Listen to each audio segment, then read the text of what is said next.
Hey guys, what's going on? My name is Dia, and this came out at the time of recording about 4 days ago. I've had it written down since it came out. However, I finally have been able to make it around to making a video and to showcasing this. This is the Elden Ring NIGHTREIGN overview trailer. Now, we're gonna see the whole thing. I'll talk a little bit through it, and then I'll go back and touch on a couple of key points as I've been watching the trailer and so on and so forth. When I played the network test, I didn't get to play a whole bunch. I played 3 hours because I was out of town, and then I didn't see the email before I left for the trip. Well, when I was out of town, I actually canceled my trip early to come home and play the literal only 1 3-hour block that I got to play. It was like 2-3 hours. I got about 4 or 5 runs, and I actually ended up making it to the end boss once, and I made it to the second boss every single run, except for the last one in which they cut me off. So I didn't have this game down to a science, and I didn't have this game down to where I fully understood everything, how to make a run. But I still had an absolute time of my life playing this game and watching other YouTube videos. Like, I still go back and watch YouTube videos on other people playing this game because I'm so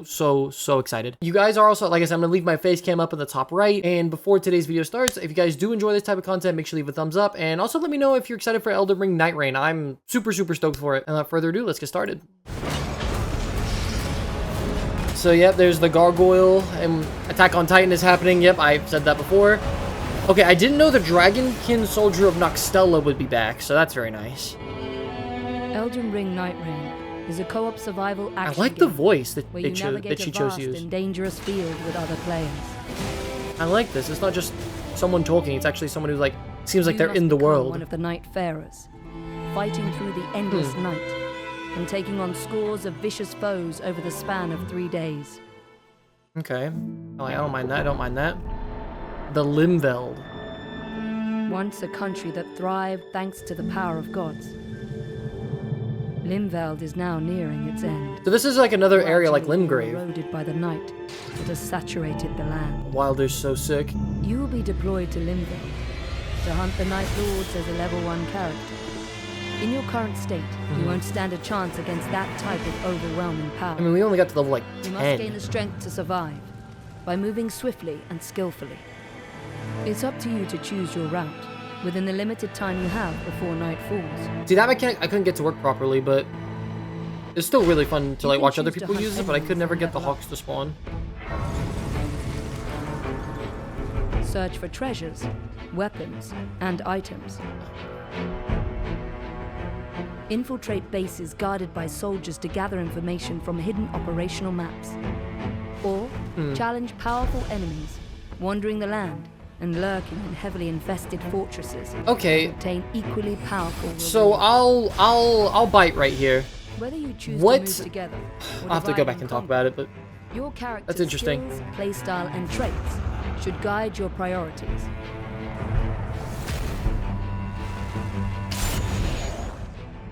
The layout of Limveld will change each time you visit. Really? Every expedition, bases, types of enemies, chest rewards, and other features of the field will fluctuate. I did not know that, so that's great. Exploration may be interrupted by enemy ambushes. Oh yeah, Morgott. To unpredictable events, like sudden meteor strikes. Rolling Star Beast? Even more dramatic changes can also appear. Like erupting volcanic craters bubbling with lava. Oh shit, okay. Forests shrouded with corruption that rots anyone who dares explore it. In Fuck this Scarlet constantly Rot. shifting world, you will face new choices as the battlefield evolves with each expedition. Evaluate every situation. Use your skills There's to the fight Madness back Tower. and survive through the night.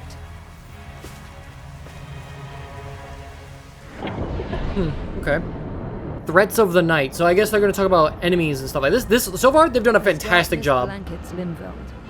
The night's tide will begin to cover the field, narrowing your range of traversal. As night falls, you will be driven towards an unavoidable confrontation. A harsh battle ensues as various powerful enemies arrive. Some of your allies may fall before their mighty attacks, but this isn't the end. Critically injured allies can rejoin the fight if you attack them using your skills and weapons. You can also rescue them from afar, using tools like bows or magic. These battles are tough, but don't give up. Use all the powers you have gathered in Limveld to survive. I hate spiders, man. That boss is gonna fucked me up the first couple times I see it, I think. Nightfarers. So they're talking about us now. 8 Nightfarers Ooh. assembled. Whoa, whoa, whoa, to whoa, whoa, whoa, defeat whoa. the Okay, I Night know we Lord. said we watched it all the way through, but hold on. I might forget which part we're at. Hold on, hold on. So we have Wilder, Guardian, Iron Eye, so it's like Hawkeye, so an archer, Duchess, Raider. Ooh. Okay, so he's gonna have some pretty bulky skills, probably. Recluse, which I thought was dog shit. I hope she gets fixed. And then Executor. Or Each Nightfarer possesses different weapons and unique passive abilities, skills. all I'm saying is if the archer is better than the mage, then there's some serious work they need to fix it, I think. A knight proficient in Gotta explain them all. wide That's great. range melee weapons. Can throw grappling hooks to pull enemies, or swiftly close distances. You can also launch explosive This was so much fun. iron spikes that deal a powerful blow to any enemy. Guardian, a warrior equipped with a massive shield, excels in defense. Their skill, Whirlwind, can lift enemies off their feet and deflect arrows. Oh, that's nice. I did not know it could deflect arrows. Wings of Salvation repels approaching enemies and deploys a magic circle to save allies from dire situations. That skill is insane. Iron Eye, an archer who never misses a foe's weakness, controls enemies from a distance. His marking skill injures and pressures the enemy, greatly disrupting their poise and creating openings to exploit. His art Single Shot fires a supersonic arrow that pierces through every enemy and obstacle, ensuring no escape. Ooh, I like that. Okay. Duchess, a virtuous thief with quick reflexes, uses her cunning to confuse enemies. After attacking, she can use the skill Restage to reenact what just happened and deal damage again. Her art Finale hides her and nearby allies from the enemy's view, giving them a chance to adjust their positions or create an ambush. I didn't get to play her, but she's who I wanted to Raider, play originally. a seafarer who is resilient and unyielding in battle, doesn't flinch at minor attacks, and rampages through enemies. God. His skill Retaliate strikes back with a powerful blow that cannot be interrupted by enemy attacks. His art Totem Stellar summons a colossal gravestone that serves as an attack to dispel enemies, acts as a wall to block Oh, projectiles, I like and that. amplifies the strength of allies through its protective aura. I like that a lot. Recluse, a wielder of ancient magic. I hope they've adjusted her in some way. Elemental attributes attached to enemies and allies to produce different types of powerful magic, such as lightning-based or fire-based spells. See, she's so cool, but Her the art, execution wasn't very Soul good. Blood Song, can also brand foes with an archaic glyph of blood that allows allies to recover health and magic by attacking them. By mastering the style, skill, and ultimate arts of these Nightfarers, you may be able to survive. Oh, defeat what about the the last guy? They didn't cover it. Execute what? Oh my god, man. The Hidden Round Table Hold serves as a base for Nightfarers preparing for battle in Limveld. Relics recovered from expeditions can enhance your abilities when equipped before deployment. Relics have a diverse assortment of effects, ranging from increasing stats to altering the performance of skills. Different relic combinations can alter your Oh. gameplay experience. That's awesome. So try out different approaches and see what suits you best for the journey ahead. In a corner of the back room, a small jar merchant operates a bazaar selling various Hey. goods. Once Oh, you accumulate shit. the currency Merc, earned as battle rewards, it might be worth Hey. checking what's on sale. Using the fitting mirror, you can unlock new costumes with Merc and change your appearance. Oh, those look nice. These outfits allow you to change your Nightfarer's style to suit your tastes. I like those. Some costumes might even look familiar. Okay, I'm very uncultured, so please correct me if I'm wrong in the comments because I really genuinely need to be told this. Is this Dark Souls? Is this a, okay, this is what, I know this would be for Dark Souls, which is they have Unguarded, which is super sick. I'm glad they're doing these throwbacks to other Souls games and stuff like that, but this is Dark Souls. What are these other two? I have genuinely no clue. As you battle against the night, I know the first one is Dark fragments Souls, of your but lost memories may return, giving you glimpses of who you once were. By recovering these fragments of lost memory, you can fill in the blanks of your Nightfarer's blurred recollections. In these memories, conversations with other Nightfarers or residents of the Round Table Hold might reveal new objectives. Oh, alternate Achieving thing. these goals during adventures in Limveld will help unravel the past, revealing each Nightfarer's origins and purposes. That's cool. See I'll definitely be making videos on each of those, I think. And why they fight. I'll definitely be making videos on each. I want to know about this guy. Who's Executor? The Night Lords. These are the endgame bosses, right? The Night Lords are the Oh, ultimate he's so threat, sick. waiting for players on the third day in Limveld. The Nightfarers are the only warriors remaining who can stop them and save this land from total obliteration. Battling a Night Lord, Gladius. being that boasts overwhelming attack power and toughness, will be more challenging than anything faced in Limveld. Well, However, there are ways to resist this threat. By carefully navigating Limveld, acquiring more powerful tools and weapons with attributes effective against each Night Lord, discovering relics, and growing through that's gross. experience and observation. Estelle? Victory against the Night Lord will be within reach. Set forth on this I love dragons. fast-paced adventure, filled with danger and achievement. Dare to stand together against the fall of night. Come on. Oh, is that the end of it?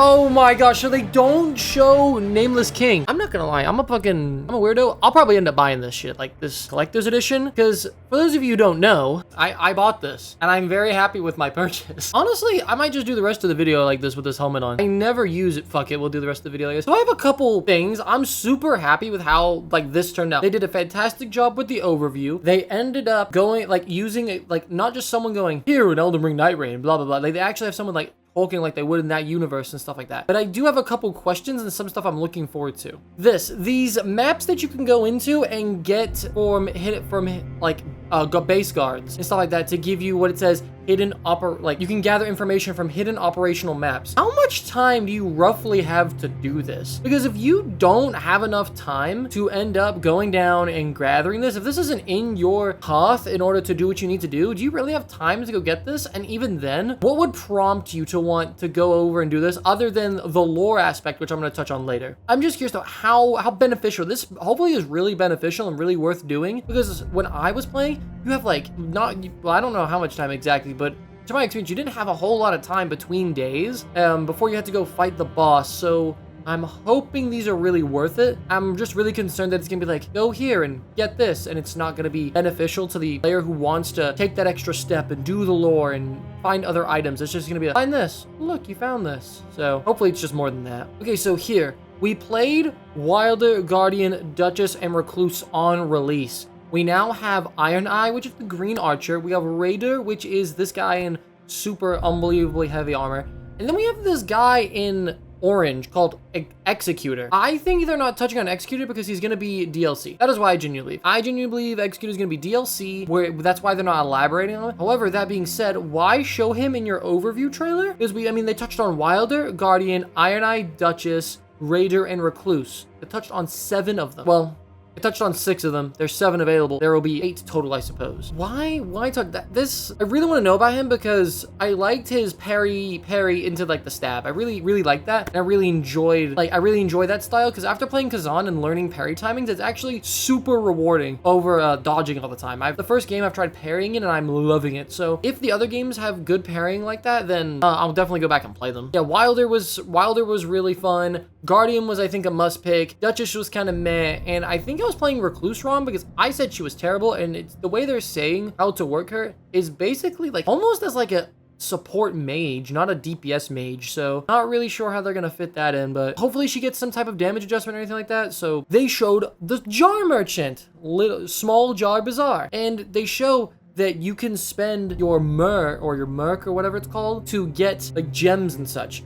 My concern was, am I gonna get a gem socketed for a character which can't use it? That's a concern I have, but I'm still overall really happy with the gem and the socketing system. I really do like it. Also, yeah, we got they changed garb. We've got drip. Wilder's darkness helmet is so unbelievably sick. Look at that thing. You can't tell me that is not phenomenal. That doesn't look sick. It looks so fucking good. And then again, I need some help here. Someone like tell me who is what. If I'm gonna take a guess, because I assume these are based off of previous Souls games. That's like the Rising Sun dude on the right, or whatever his name is. Like this guy on the right, Dark Souls 1 or 2, like Praise the Sun. I think that's him. I think the guy in the middle, I'm gonna gamble, is Dark Souls 3, and then the guy on the left is like Bloodborne. I have no idea, but I'm gonna gamble. You know, what can I say? There's nothing I can do other than just guess. And then lastly, this lore section, I'm not gonna lie, I'm pretty excited for this. Like they're talking about you can go in, play as one of the Nightfarers, and then learn the lore of why they are there. And they're not just characters. They're not just, oh, you're playing as these people and it is what it is. You can go in, have interactions with other Nightfarers, learn the reasoning of why they're there, who they are, and so on and so forth. It makes it feel so much more organic. It connects you to the character. It's so good. And I'm really excited to see how this progresses. I'm a really big fan of the Elden Ring lore, so the fact we're getting more attached to these characters is phenomenal. We also see some brand new bosses, which I think they've shown some pictures of them before, but they haven't shown all of them. Like here's Gladius, three-headed Cerberus dog who separates into three and then comes back. I personally fought him in the network test that I played. Really, really fun. By the way, I'm gonna leave the links to those videos in the description. I've never seen this sideways mouth crocodile dragon thing in my life. I don't know what this is. It looks disgusting, but I'm really excited to fight it. We've seen pictures of this guy. Don't know who he is, but he looks so sick. He looks so cool. Yeah, and then here's Estelle. So they're bringing back stuff from previous Dark Souls games and stuff like that, and they're bringing back stuff from Elden Ring and Estelle. Where is Nameless King? I've never fought Nameless King, but people have been super hyped, and I figured they must be leaving him as a surprise in the game, or he's not finished right now, because there's no way they wouldn't put him in the trailer. I also just realized this whole time I haven't been full screening the video. I love the dragon fights. People say they're dog shit. I think they're super fun. So I really am looking forward to fighting. If this is Lansax, I believe. Really looking forward to, or it's a different dragon entirely, but very much looking forward to that. Also, why is Godric the Grafted getting a massive tail? I just might have forgot, but Godric didn't get a tail, right? He got the dragon mouth. He doesn't have the dragon mouth on his hand anymore. He's like a different version or something like that. Interesting. Very interesting. Overall, May 30th cannot come any sooner. I get more and more excited for this game by the day. I sit here and I have been talking about it every single day to some of my friends, and I even look at the calendar and I'm like, I'm counting down the days. Like, we get Doom next week. 2 weeks after that, we get Elden Ring NIGHTREIGN. May is stacked. And then on top of that, last month, we got Claire Obscure Expedition 33. I haven't played Expedition 33 personally, but the amount of good reviews I've seen, and I've watched some gameplay, it looks so much fun. I'm really, really excited to see it. I'm almost done with Kazan, so once Kazan ends, I basically have a video planned to where I'll finish Kazan on Sunday, and then because, thanks to you guys, truly, thanks to you guys on the stream, and thanks to you guys on YouTube, because of you guys, I was able to pre-order the expensive version of Doom, so I was able to get it 2 days early, so we should be getting it Monday. Overall, again, super excited for Elden Ring NIGHTREIGN, and thank you guys so much for helping me purchase Doom: The Dark Ages. I really do appreciate it. I promised you guys that I would use the money that you help provide for me for stream upgrades, for games to play on YouTube for you guys, and I've done exactly just that, and I continue to keep doing that going forward. If you guys did enjoy, make sure to leave a thumbs up on the video. It really helps the channel grow. It lets me know that you're enjoying the content. Don't forget to subscribe for more videos in the future. Until next time, this is Dia, signing off. Have a fantastic rest of your day, and I'll see you in the next video. Peace, guys.